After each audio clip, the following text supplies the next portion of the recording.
रंगपुर गांव में होली का पावन दिन था। सुबह से ही पूरे गांव में उत्सव का माहौल छाया हुआ था। कोई पिचकारी से रंगीन पानी बरसा रहा था, तो कोई अपने दोस्तों के पीछे भागकर उन्हें रंगों से भिगो रहा था। रात होते ही सभी औरतें सज संवर कर होलिका दहन की पूजा के लिए इकट्ठा हुईं। पूजा की थाली सजी तो कहीं घरों के आंगन में औरतें प्रेम से गुजिया तल रही थीं। ताजी गुजिया की खुशबू पूरे गांव में मिठास घोल रही थी।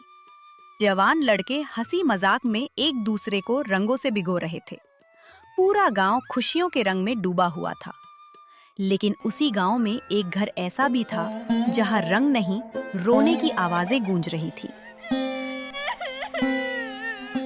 जहां बाकी घरों में होली के गुलाल उड़ रहे थे, सब साथ मिलकर खुशियां मना रहे थे, वहीं लालचंद के घर में आंगन के बीच सफेद चादर बिछी थी।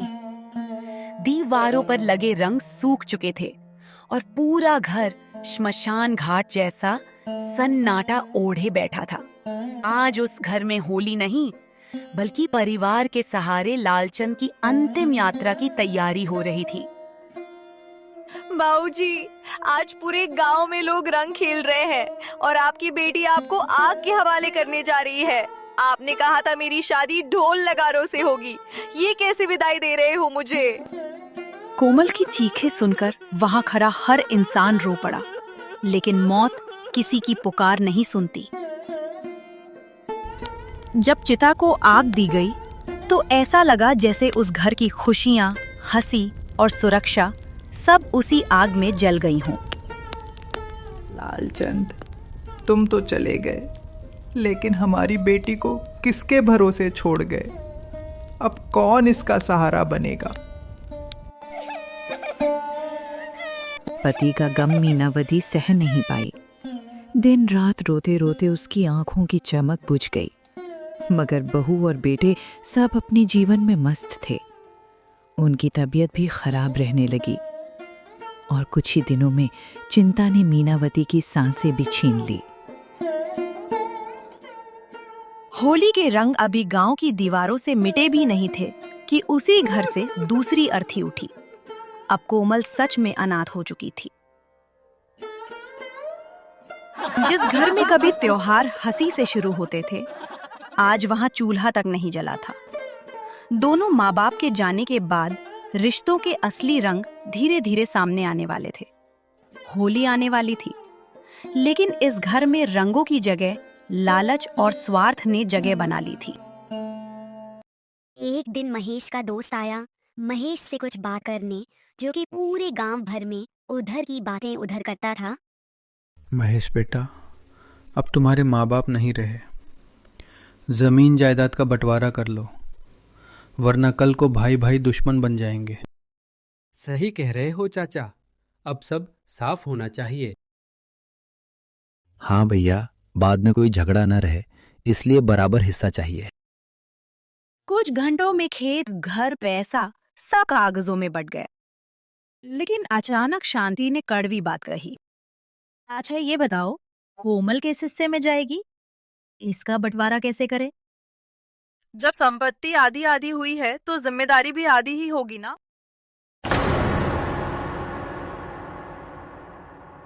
मतलब? दिन का खाना तुम खिलाओ, रात का हम। आखिर मुफ्त का बोझ क्यों उठाएं? ये शब्द सुनकर कोमल का दिल जैसे चीर दिया गया। मैं बहन नहीं, बोझ बन गई। मुझे हमेशा लगता था कि भगवान ने मुझे कभी अकेला नहीं छोड़ा, क्योंकि मेरे पास मेरे भाई थे। सोचा था माँ बाप के बाद वही मेरी ढाल बनेंगे। लेकिन आज पहली बार महसूस हुआ कि माँ बाप के बिना लड़की सच में बेसहारा हो जाती है। भाई भी अपनी दुनिया में व्यस्त हो जाते हैं। अगले ही दिन से कोमल की जिंदगी बदल गई। कोमल, सुबह से बैठी क्या है? ये सारे बर्तन धोकर ला। और मेरे कपड़े भी। होली आने वाली है, हमें नौकरानी नहीं चाहिए, क्योंकि वो लोग कम करती नहीं हैं और पगार उन्हें पहले चाहिए। जिस लड़की को कभी पानी तक नहीं भरने दिया गया, आज वही सिर झुकाकर काम कर रही थी। गांव का बूढ़ा रामदयाल ये सब देख रहा था।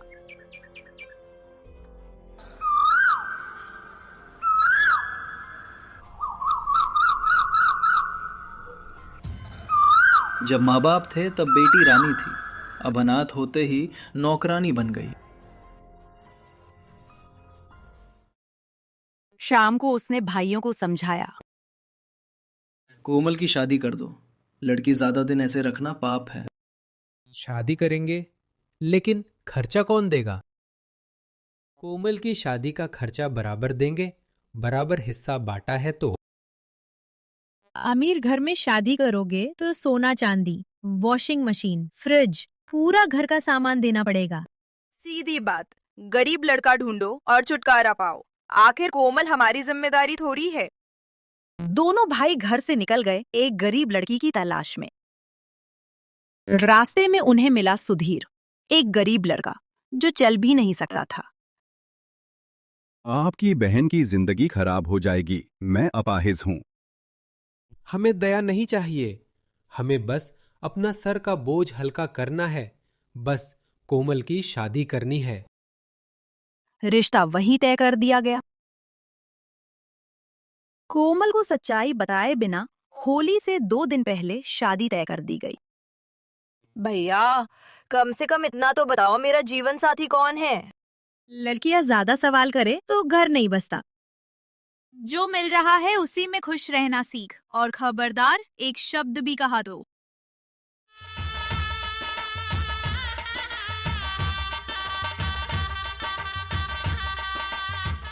होली की सुबह, दिन, ढोल और रंगों के बीच उसी अपाहिज लड़के के साथ कोमल की शादी कर दी गई।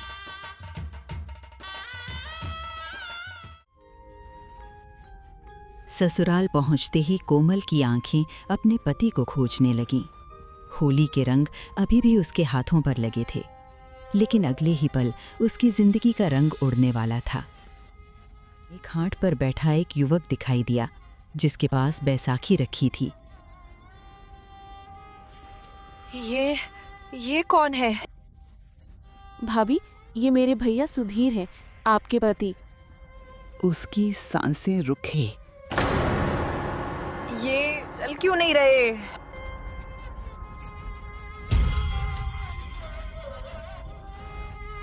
सच्चाई बिजली बनकर उसके दिल पर गिरी। भैयाओं ने मुझे बिना बताए। ढोल की आवाज बाहर चल रही थी, लेकिन कोमल के कानों में सिर्फ धोखे की गूंज थी। बेटी, भगवान ने जैसा लिखा वैसा स्वीकार करना पड़ता है। कोमल मुस्कुराने की कोशिश करती रही, लेकिन आंखों में जमा दर्द छिप नहीं पाया। रात होते ही वो अपने कमरे में गई। मेरे अपने भाइयों ने ही मेरी जिंदगी का फैसला कर दिया। बिना एक बार मेरी आंखों में झांककर पूछे कि मैं क्या चाहती हूँ। जिन हाथों को पकड़कर मैंने बचपन में चलना सीखा, उन्हीं हाथों ने आज मुझे ऐसी राह पर धकेल दिया जहां अंधेरा ही अंधेरा है। कल तक कहते थे हमारी बहन हमारी इज्जत है, और आज उसी इज्जत को बोझ समझकर उतार फेंका। माँ बाप के जाते ही क्या बहन की कीमत इतनी सस्ती हो जाती है? क्या भाई सिर्फ तब तक अपने होते हैं जब तक बहन की हंसी उनके आंगन में गूंजती रहे? आज समझ आ गया, रिश्ते खून से नहीं नीयत से निपटे हैं, वरना खून का रिश्ता भी एक दिन अजनबी बना देता है। रोते रोते उसने मायके से आया सामान खोला। पहले मिठाई का डिब्बा खोला। ये तो बासी और टूटे टुकड़े हैं। क्या मेरे भैया के पास मिठाई लाने के पैसे नहीं थे? फिर कोमल ने कपड़ों की गठरी खोली। ये शांति और धनिया भाभियों की पुरानी साड़ियाँ। अब उसे सब समझ आ चुका था। उसे विदा नहीं किया गया था, बल्कि छुटकारा पाया गया था। तभी सुधीर कमरे में आया। कोमल, अगर तुम चाहो तो मुझे पति मत मानना। मुझे तुम तलाक दे सकती हो। मैं जानता हूं तुम्हारे भाइयों ने तुम्हारी शादी जबरदस्ती मुझे से करवाई है। नहीं सुधीर जी, मुझे आपसे कोई शिकायत नहीं है। आप तो मेरे साथ सच बोल रहे हैं। धोखा तो मुझे अपने ही घर से मिला है। मैं इसलिए नहीं रो रही कि मेरी शादी आपसे हुई। मैं इसलिए रो रही हूँ क्योंकि जिन भाइयों की कलाई पर राखी बांधकर मैंने हर साल उनकी लंबी उम्र मांगी, उन्हीं भाइयों ने मेरी पूरी उम्र का फैसला बिना पूछे कर दिया। मैंने हमेशा सोचा था कि अगर दुनिया भी साथ छोड़ दे तो मेरे भाई मेरे साथ खड़े रहेंगे, लेकिन आज समझ आया कुछ रिश्ते सिर्फ त्योहारों तक ही सच्चे होते हैं। आज वही मुझे ऐसे इंसान के हवाले कर गए जिसे देखकर उन्हें लगा होगा चलो बोझ उतर गया। मैं सोचती हूँ, क्या मैं इतनी भारी हो गई थी उनके लिए? क्या माँ बाप के जाते ही बहन पराया धन नहीं, पराया बोझ बन जाती है? आपने तो मेरा दिल नहीं तोड़ा, आप तो खुद टूटी हुई हालत में भी मेरी चिंता कर रहे हैं। मुझे आपसे नहीं, अपने भाइयों की बेवफाई से दर्द हो रहा है। इस बात से दर्द हो रहा है कि मैं उनके लिए प्यार नहीं, जिम्मेदारी थी, और जिम्मेदारी जितनी जल्दी उतर जाए उतना अच्छा समझा गया। मैं अपाहिज हूं, तुम्हारी जिंदगी खराब हो गई। 2 साल पहले खेत में हादसा हो गया, तब से चल नहीं सकता, लेकिन वादा करता हूं कोशिश कभी नहीं छोड़ूंगा। मुझे भरोसा है एक दिन मैं फिर से अपने पैरों पर खड़ा हो पाऊंगा। सुधीर की सच्चाई ने कोमल के टूटे दिल को सहला दिया।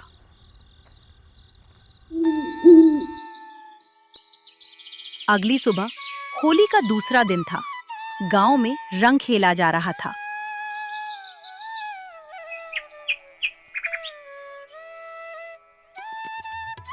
बेटी, पास में बहुत चमत्कारी मंदिर है, नई दुल्हन वहां जरूर जाती है।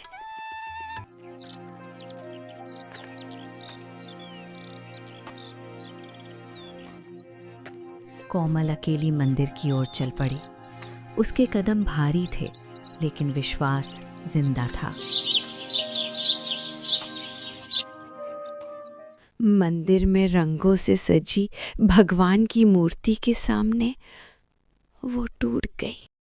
हे भगवान, मुझे कुछ नहीं चाहिए, बस मेरे पति को ठीक कर दीजिए। मंदिर में अचानक तेज हवा चली।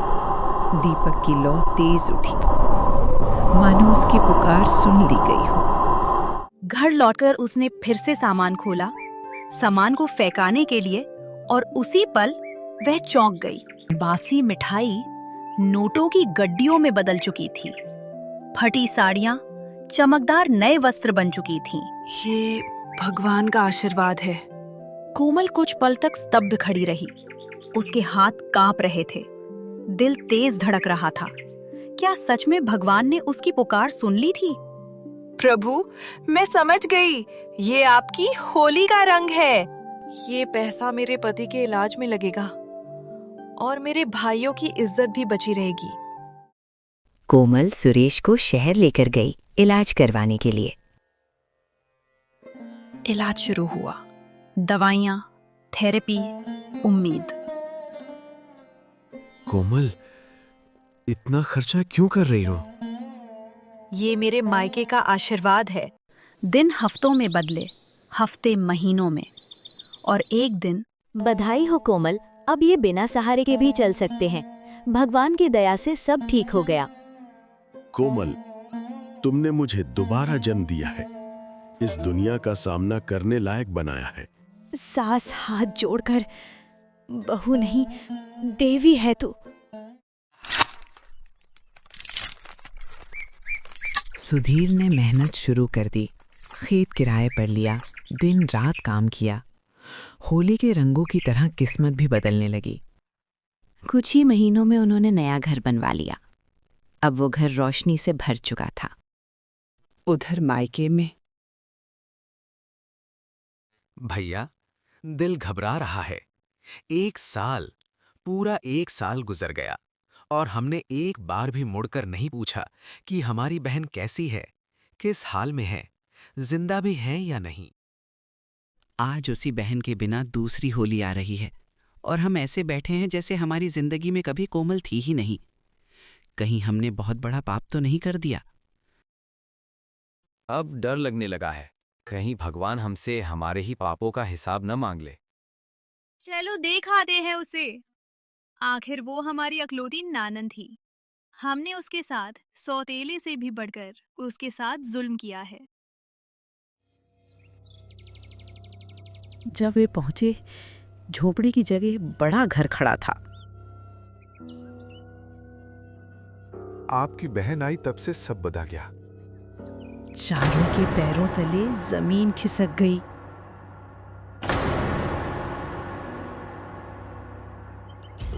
ये सच है? तभी दरवाजा खुला। आइए भैया, होली खेलने आया है क्या? उसकी आवाज में शिकायत नहीं थी, बस अपनापन था। भैया जी, आपके दिए पैसों से ही मैं खड़ा हो पाया। अब सच्चाई छिपाना संभव नहीं था। हमने कुछ नहीं दिया था, एक फूटी कौड़ी भी नहीं। हमने बासी मिठाई दी थी। पुरानी फटी साड़ियाँ। हम कोमल को भूत समझ रहे थे। घर में सन्नाटा छा गया। तो फिर ये चमत्कार भगवान का था। उसने मंदिर वाली रात की पूरी कहानी बताई। मैंने झूठ इसलिए बोला ताकि आप लोग बदनाम ना हो। मैंने सुरेश जी से कहा कि ये नोटों की गड़ी मेरे मायके का आशीर्वाद है, ताकि सुरेश जी और मेरे परिवार आप लोगों को गलत ना समझे और आप लोगों का रुतबा भी इधर बढ़े। हमें माफ कर दो बहन, तुमने भगवान के दिए गए कृपा को हमारा उपकार बताया, बस इसलिए कि कहीं हम बदनाम ना हो जाएं। तुमने झूठ इसीलिए बोला ताकि हम बदनाम ना हो। हम चारों को माफ कर दो। अगर आज आप लोग बदल गए तो यही सबसे बड़ा होली का रंग होगा मेरे लिए। जिस इंसान का दिल साफ होता है, भगवान उसकी किस्मत खुद रंगों से भर देता है, और जो दूसरों को बोझ समझते हैं, उन्हें एक दिन अपने कर्मों का रंग जरूर दिखता है।